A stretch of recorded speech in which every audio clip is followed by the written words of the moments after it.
This is an interview with D. How y'all doing? What's up, D? So, where you from?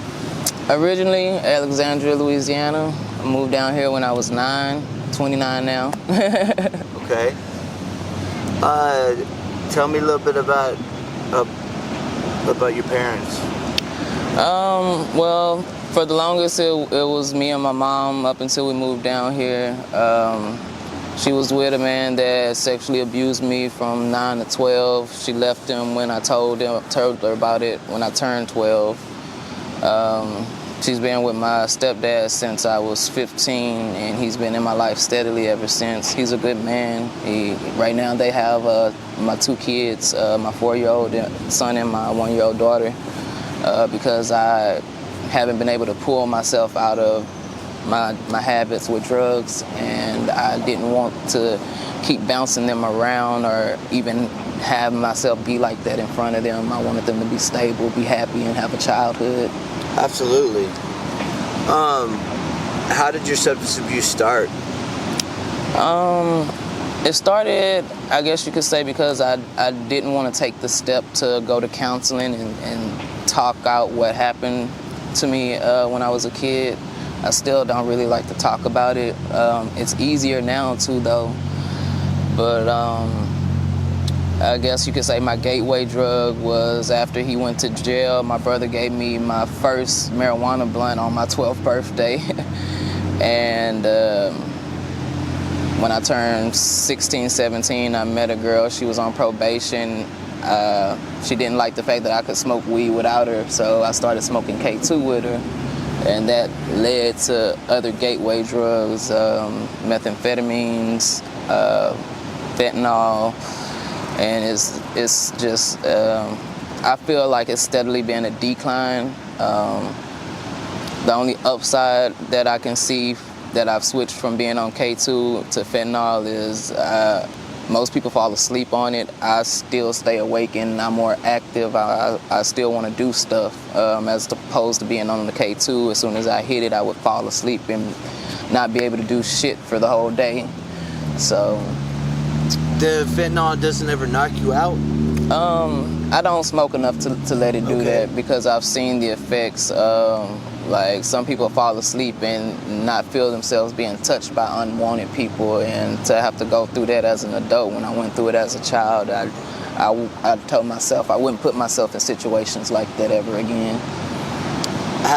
Were you ever an IV heroin user? No. My wife, we've been together 10 months married. Before we got together, that was her drug of choice, and she stopped cold turkey because she wanted to be with me. And she didn't tell me that until after we got together. And I applaud and I commend her so much for that, because that's such a strong habit to just cold turkey quit. And like the first month, I didn't understand the attitude that she had, but it wasn't with me. And she would always just go off and spaz, and then she'd come back like nothing happened. And when she finally told me, I finally understood what it was, the itch that craved to want to go get it, but the love kept her there. Is that how you were introduced to fentanyl? Yeah, pretty much. She told me that she used to smoke it, and she asked me if I preferred she did that or heroin again. She told me heroin was something that she could control, but it was a natural opioid, and that Narcan wouldn't actually help if she did overdose. So Narcan would not help. If she overdosed on heroin, it will definitely help. But she told me that she had been Narcan up to 18 times in her heroin addiction. Sometimes, some of them were back to back. She was shooting up to 50 units at a time and overdosing. And so when she told me that kind of information, it made me love her more, because, like I said, to kick that right off the back, cold turkey, just because you wanted to be with somebody, and like you actually wanted to be with somebody, it was really like a love at first sight thing with her. How long have you been doing fentanyl? For about the last 3 months now. The last two and a half months, I've stopped smoking K2 completely, and it's just been the fentanyl. Can you describe what the feeling? I mean, how does it make you feel? Because I guess you could say after being on ice for so long, I guess I wanted to sleep for a while, but I didn't really want to sleep. I just wanted to mellow out, so to speak. It does make me drowsy, but once I feel that drowse, I get up and I move around to kick it off. Have you gone through withdrawals yet? Do you know what that feels like? Yes, I do, and it sucks ass the first time. Me and my wife talked about it, and she really feels like the first round we went through, because she detoxed with me also. We went 2 weeks without it. The first week we went through the shakes, the cold shivers, the throwing up, the shits. It was horrible. It sucks every time. I promise you. It gets worse. And she was like, we got to figure out if we're going to keep this consistent or steady, or if we're going to back and forth be detoxing off of it. And I said, I don't like detoxing off of it. It sucks ass, so I'd rather keep it consistent. Yeah. And we probably smoke like maybe a dime or 15 a day every other day. Is it all at once, or? No, I make her spread it out to last, because I don't steal. Usually the only money I get is from my parents, and the last 2 weeks, me and my parents haven't been seeing eye to eye because I went to the house under the influence and could barely stand up. In Louisiana? No, they stay around the corner in Cool. Santa Rita. Oh yeah, I know the street very well. Yeah, and how long have you lived there? Or has the house been, we moved there, and we've been there for quite a while. Since you were 9? No, we moved to Santa Rita when I was 25, I want to say, 24, 25. So you've been here about 4 years? Yeah. Yeah, it's changed a lot within the last 15 years. This neighborhood is... From what I've seen. Awesome. But it's totally gentrified now. It's not like it used to be. At all. But, you know what I'm saying, when I first moved down here at the age of 9, compared to 20 years later, I'm 29 now, it's a whole different ball game. Like, it's more intricate, more diverse. It's more races mingling with each other, so to speak. You know what I'm saying? But do you know what medicated assisted treatment is? I do not. Are you familiar with Suboxone? I do.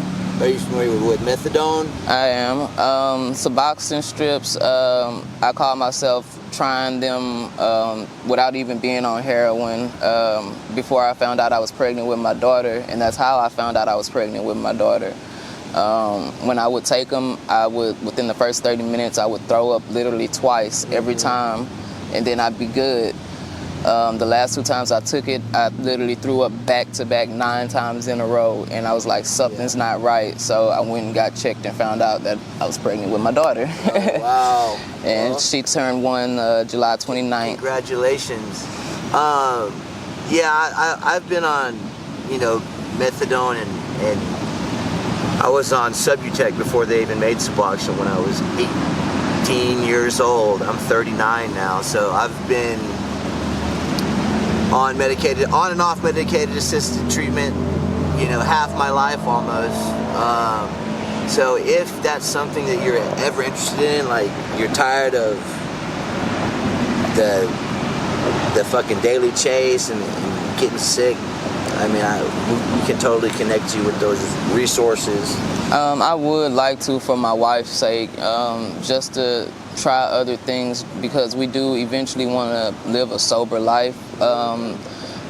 Between the two of us, we have 5 kids. She had 3, I had 2, and the last one she had just turned 6 months, and she's in CPS right now because of the drugs and the fact that we're on the streets. Yeah. And how's it been since you've been on the streets? Like, honestly, how's your experience been? The back and forth, it gets tiring. It makes you tired of life sometimes. being over on this side, close to the water, seeing life again from nature's point of view, it makes me want to be sober and live again and get my kids back and actually be a parent. That's awesome, and those are amazing goals. And there's definitely people out there like myself that would love to help you with whatever resources that you feel like you want in order to make those steps to achieve those goals. That's awesome. When do you plan on getting, I mean, do you have a timeline of like when you want to get your kids and when you want to be like independent off the streets? Me and my wife, we haven't talked about a timeline, but over the last week and a half, I've been telling her that I want to get sober because I've been having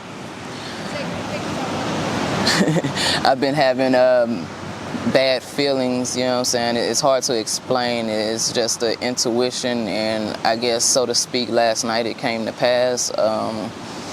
Me and my wife had an argument, and a couple things were pulling at her heart, and she wasn't paying attention to what she was intaking, and she wound up overdosing. And I panicked. I broke down. I couldn't even nasal Narcan her correctly. Somebody else had to do it for me, and I could have lost her last night. And it makes me want to break down again because So your wife overdosed last night. Yeah.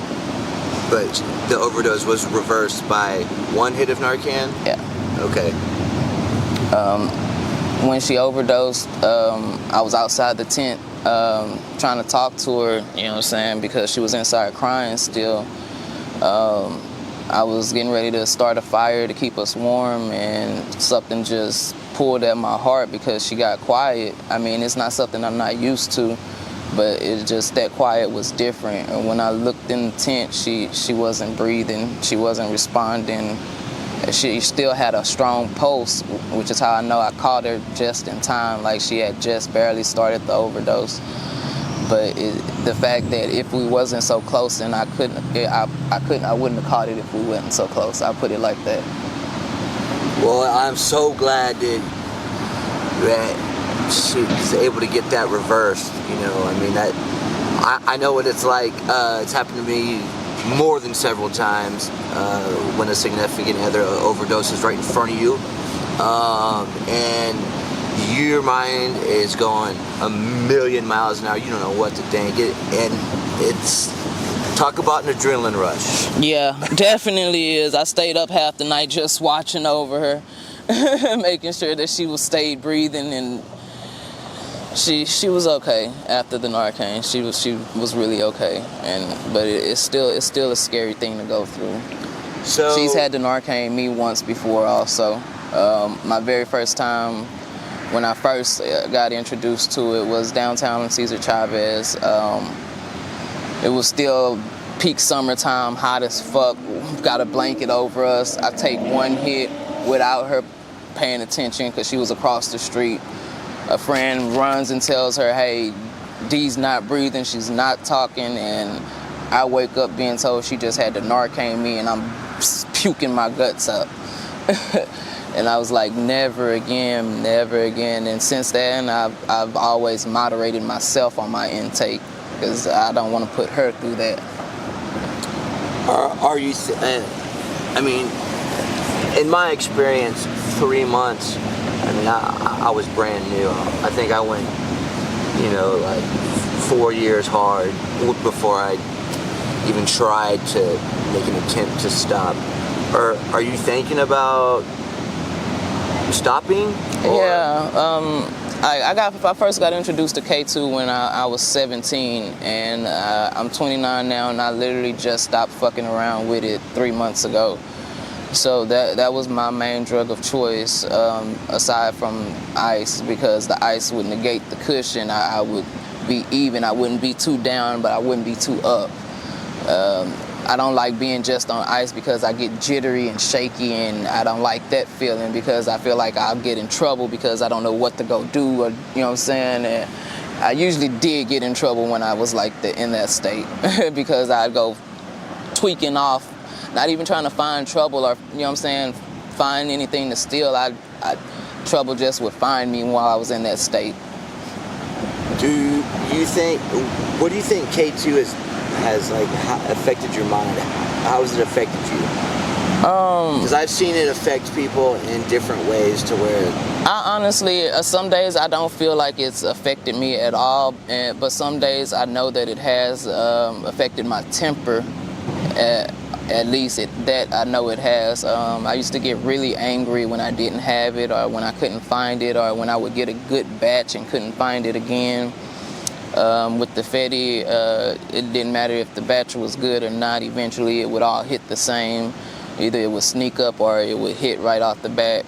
Like with my wife, usually one hit and she's ready to go fall asleep. And because she has a breathing problem called alveolitis, it's like the fentanyl takes that and it shuts her down. And if I'm not paying attention and keeping her attentive, she'll let her body shut down with it, and I could lose her like that too. If you had like a picture perfect life, or put it this way, in the next like 2 to 3 to 4 years, what do you want Dee's life to look like? I want to finally get my shit together and follow my dream. I started my own business in 2017. You can Google it still to this day. It's called Trips Jack of All Trades. It has my picture with me and my son when he was first born. Awesome. And it's like a 4-part job. That's why it's Trips Jack of All Trades. It was home health care because my mom is a live-in nurse. Mechanic work, I was learning that from my stepdad. He's a mobile mechanic. Animal care because I wanted to go to school to be a veterinarian, and child care because I worked at a daycare with infants up to 5 years old.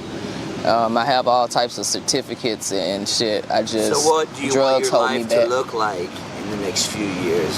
Like, I want to be clean. I want to have my restaurant or my food truck established. I want to be in a home with my kids and my wife. So you want to be clean. Yeah. You want to be hopefully running your own business and have a stable place to live with your kids and your wife. Yes. Imagine sustaining that for the rest of your life. I have been, and I'm honestly ready to, and I'm ready to take that step. It's a scary step. It's the hardest one I ever took in my life. And my wife struggles with it still. My wife's been asking me back and forth over the last few months, do you want to go to rehab? I'll go with you, and we can go together, because it kind of seems like she'll do what I want to do, but in the same breath, I want to know what she wants to do. Like, you're only 21. Is this really something you want to do? I'm 29. I've been through this. I've done it all already. You're just now getting to it. But you went the hardcore lifestyle first, starting off with heroin. Well, what do you think we do, like a 3 or 4 month follow-up, D, on an interview? Like, that'll be cool. See where you're at in a few months. Yeah, I'm right now I'm talking to not a very nice person when it comes to people of color. I'm at the moment pursuing a police report against him because of some things he said about my color, but at the same time I got it on the back burner because I want a job.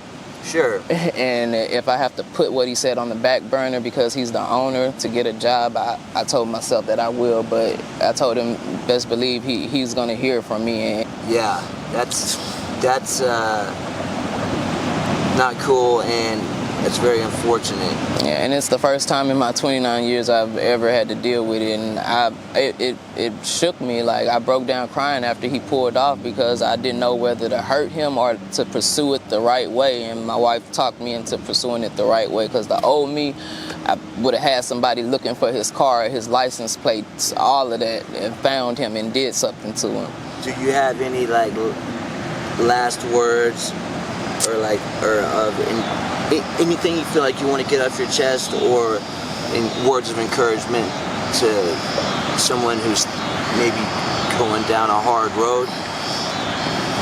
Remember what they taught you in school about dare, bro. That's all I can say. Drugs is not what it is. It's really not. It won't make your life any better. It'll make it a whole lot harder.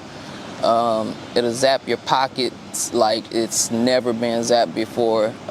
When I did start being sober, before I started messing with the fentanyl, I had money in my pockets. I was able to go places and eat and take my wife out to places, and once we got back in our addiction, it just flat ass broke. I ain't even got a penny right now to rub together. You hit the nail on the head, D. Well, thanks for the interview. Of course. It was badass. Thank you for talking with me. Yeah, hey, I'm always here to talk. And you know where to find me, so we'll be in touch. Yes, sir. You have a blessed day. You too.